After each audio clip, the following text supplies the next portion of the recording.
Coming எபிசோடுக்குரிய promo release பண்ணியிருக்காங்க. வீடியோக்குள்ளே போகிறதுக்கு முன்னாடி நம்ம சேனலை சப்ஸ்கிரைப் பண்ணிவிட்டு பக்கத்தில் இருக்க லைக் பட்டனை தட்டி விட்டுருங்க. வீடியோ வந்துட்டு செம்ம ஹாப்பியாக இருக்குது. நான் உண்மையை என்ஜாய் பண்ணி பார்த்தேன். சரி வாங்க டைம் வேஸ்ட் பண்ணாமல் வீடியோக்குள்ளே போகலாம். ஃபஸ்ட்டு சீனில் வந்துட்டு கார்த்தி வீட்டில் எல்லாரும் முன்னாடி பேசிகிட்டு இருக்காங்களா, அந்த சீன் தான் காமிச்சிட்டு இருக்காங்க.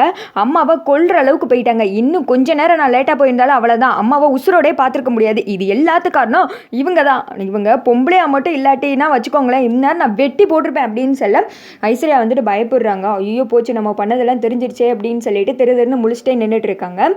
இங்கே பாருங்க கார்த்தி, தேவையில்லாமல் என் மேலே பழி போடாதீங்க அப்படின்னு சொல்லிட்டு உள்ள பயம் இருந்தாலும் வெளியில் அதை வெளிக்காட்டிக்காம பயங்கரமாக பேசுகிறாங்க. நம்ம ஐஸ்வர்யா பற்றி தான் தெரியுமே, என்னதான் கீழே விழுந்தாலும் மீசையில் மண்ணோட்டாத மாதிரியே வந்துட்டு மேடம் வந்துட்டு அலப்பறை கொடுத்துட்டு இருப்பாங்க.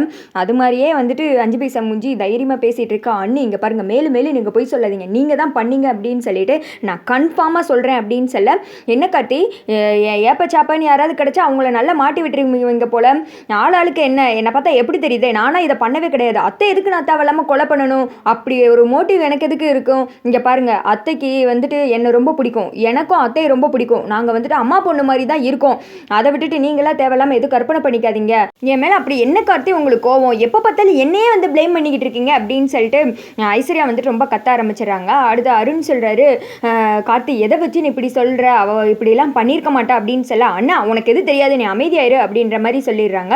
பார்த்தீங்களாங்க, உங்கள் முன்னாடி என்னை எப்படி பேசுகிறாரு பார்த்தீங்கல்ல, இப்படி தான் தேவையில்லாமல் என் மேலே ஏதாவது பழி போட்டுக்கிட்டு இருக்காரு அப்படின்னு சொல்ல, அந்த திக்கம் வந்துட்டு கார்த்தியோட அப்பா சொல்கிறாங்க, ஐஸ்வர்யா மேலே இப்படி ஒரு பழி போடுறையப்பா, அதில் எதுவும் இருக்கா, ஆதாரம் வச்சிருக்கே அப்படின்னு கேட்க, ஆதாரம் இல்லாமல் நான் எதுவுமே பேச மாட்டேன்ப்பா, ஆதாரத்தோடு தான் பேசுகிறேன், அண்ணி தான் இதை பண்ணியிருக்காங்க, அதுக்கான வந்துட்டு கால் ரெக்கார்டு ஃபுல்லாக என்கிட்ட இருக்குது, இவங்க வந்துட்டு வீடியோ கால் பண்ணியிருக்காங்க, எங்கே நார்மல் கால் பண்ணால் அவங்க அம்மா பண்ண சேட்டையை நான் கண்டுபிடிச்ச மாதிரி இதையும் கண்டுபிடிச்சிடணும்னு சொல்லிட்டு ஃபுல்லாக வீடியோ கால் பண்ணியிருக்காங்க அப்படின்னு சொல்ல, என் மொபைல்லேருந்து நான் யாருக்கு எந்த ஃபோனுமே பண்ண வேண்டிய அவசியமே எனக்கு கிடையாது அப்படின்னு சொல்லிட்டு ஐஸ்வர்யா சொல்லிடுறேன்.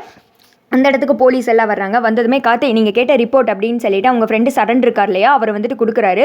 பார்த்தீங்களா, இங்கே பாருங்க அண்ணி, என்கிட்ட எல்லா ப்ரூஃப்மே இருக்குது, நீங்கள் எந்தெந்த நேரம் அவங்ககிட்ட பேசுனீங்க, எத்தனை நிமிஷம் பேசுனீங்க அப்படின்ற மாதிரி எல்லா ஆதாரமும் என்கிட்ட இருக்குது, இப்போயும் சொல்லுங்கள் நான் பேசலை, வேற யார் தான் பேசுனாங்க அப்படின்னு எதுவும் பொய் சொல்ல போகிறீங்களா அப்படின்னு சொல்ல, அந்த திக்கம் வந்துட்டு மேக்கப் மூஞ்சி நினைக்குது, ஐயோ என்னடா இது, ஐஸ்வர்யா வந்துட்டு பயங்கரமாக மாட்டிக்கிட்டாலே, கார்த்தி கரெக்டாக கண்டுபிடிச்சி எல்லாத்தையும் சொல்கிறானே, இப்போ என்ன செஞ்சு ஐஸ்வர்யாவை காப்பாற்றுறது அப்படின்னு சொல்லிட்டு யோசித்துட்டு இருக்காங்க.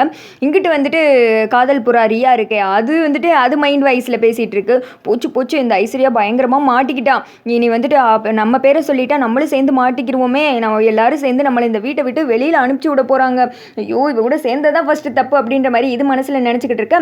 ஐஸ்வர்யா வந்துட்டு ஒரு மாதிரி திருன்னு முழிக்கிறாங்க. என்னம்மா ஐஸ்வர்யா, இதுக்கு நீ என்ன பதில் சொல்ல போகிற அப்படின்னு சொல்லிட்டு கார்த்தியோட அப்பா வந்துட்டு கேட்க, மீனாட்சி தீபா எல்லாருமே ஐஸ்வர்யா பார்த்து அப்படியே முறைச்ச மாணிக்கு நின்றுக்கிட்டு இருக்காங்க. அதோடு பார்த்தீங்கன்னா இந்த ப்ரோமோ வந்துட்டு முடியுது.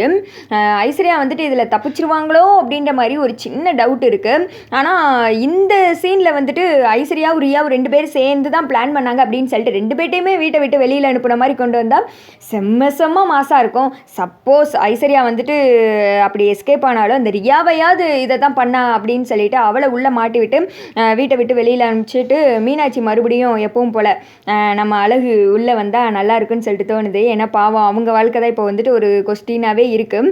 அந்த ரியாவும் அவ்வளோ நல்லவெல்லாம் இல்லை, ஐஸ்வர்யா வந்துட்டு தப்பு பண்ணாலும் நெக்ஸ்ட்டு வந்துட்டு ஏதாவது ஒரு சிக்கல் இந்த மாதிரி கிறுக்கு பண்ணிக்கிட்டே தான் இருக்கும். அதில் வந்துட்டு ஐஸ்வர்யாவை திருப்பி வந்துட்டு நம்ம வச்சு செஞ்சுக்கலாம்.